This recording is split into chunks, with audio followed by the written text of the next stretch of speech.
The COVID-19 pandemic opened everyone's eyes to the reality of how unprepared the world was for a highly contagious virus. One of the toughest items to come by during this time were masks to protect the frontline people who worked face-to-face with COVID victims. I wish I'd come up with this idea sooner, but now that I have, I hope it can help many of you to make your own 3M filtered respirator. To see how I do this, stay tuned.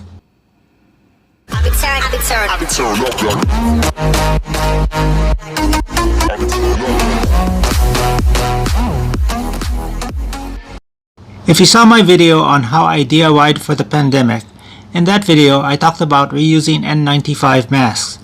What I do is disinfect them after use and leave them to dry while I use another one the next time I need one. One problem that will eventually arise from reusing the mask is it will wear out. I will get a lot of use out of it, but still, the wear and tear from reusing something that was not meant for durability is inevitable. I thought again about the Kydex frame I made and explored my kitchen for something that would make a better mold than the hot pot I initially used. Then I came across this and got a whole new perspective on this project. I remember as a kid putting these types of containers on my face and trying to keep them there by inhaling as hard as I could.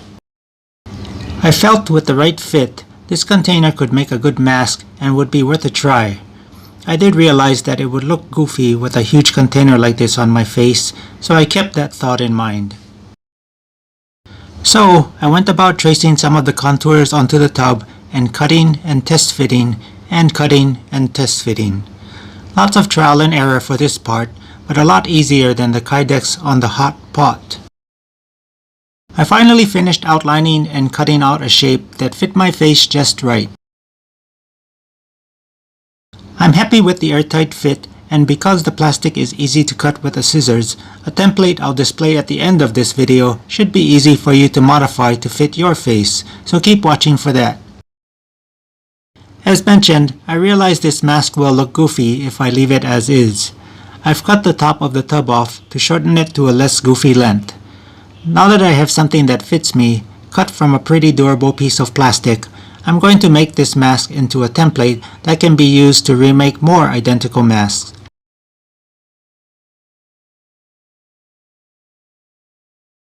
Using the template is simple. Line up the straight edge of the template with the tub's bottom edge and trace the contoured outline. Another thing I realized as I was doing this is some alignment marks would be helpful on both the tub and the template. Center marks on both templates and a center line from edge to edge of the bottom of the tub will help a lot. Line up the other template the same way on the other side of the bottom of the tub and trace that to where the lines meet on both ends of the template.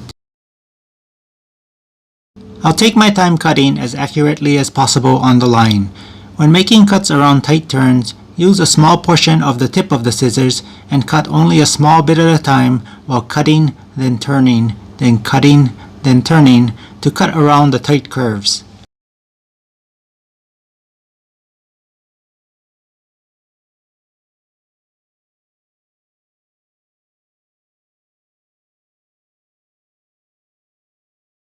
This is the completed, easily contoured, and less goofy looking mask made from a plastic tub.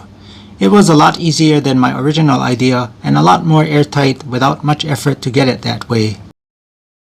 Here's my original frame idea without the nose cone, alongside my much more easily made airtight mask motivated by memories of my childhood. Next, I'll work on the straps to keep the mask in place. Due to the COVID-19 pandemic occurring at this moment, I can't find many of the parts I need for the straps.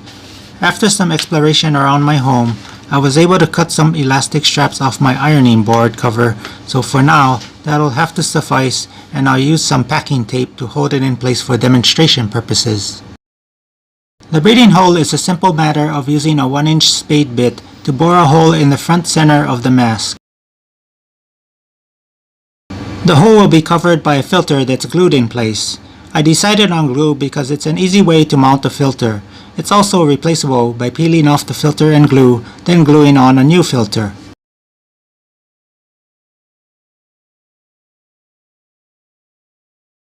I picked up 2 different packs of foam padding to do the edging on the mask, and as you can see here, I'm doing a test to see how well the stick-on padding works.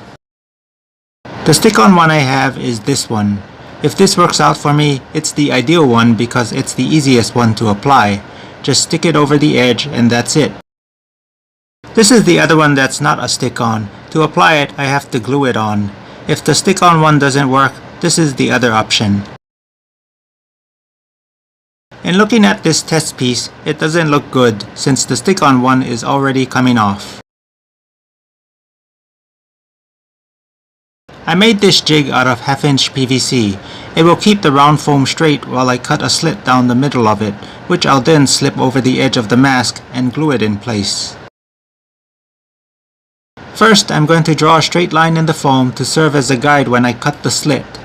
The reason for the line is just in case the foam happens to move a little, you won't end up cutting a crooked slit. Finally, I'll put some glue on the edge of the mask, then slip the foam over the edge a section at a time, taping the foam down as I work my way around the perimeter of the mask.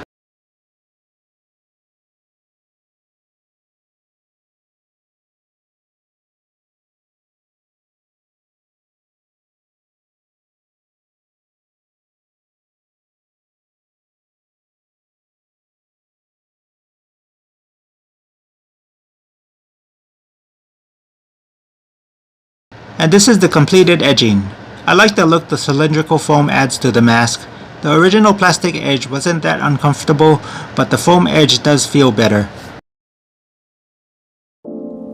The P95 filter is similar to the N95 and provides at least the same protection and then some.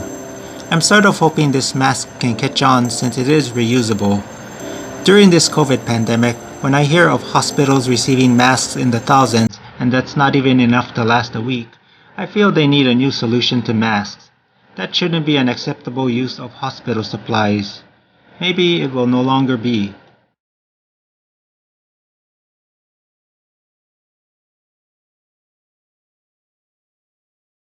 As promised earlier in the video, here's both templates you can copy by pausing this video, sizing the screen appropriately, then tracing the outline of the template with a blank sheet of paper. I don't have a link to the PDF yet, but I will leave a link in the description in about a week. I hope you can utilize this mask at a time when they're a rarity. The only item in this project that was difficult to come by were the elastic straps, so keep that in mind when starting this project. Leave your questions and comments in the comment section below. That's all I have for now, and I'll catch you in the next video.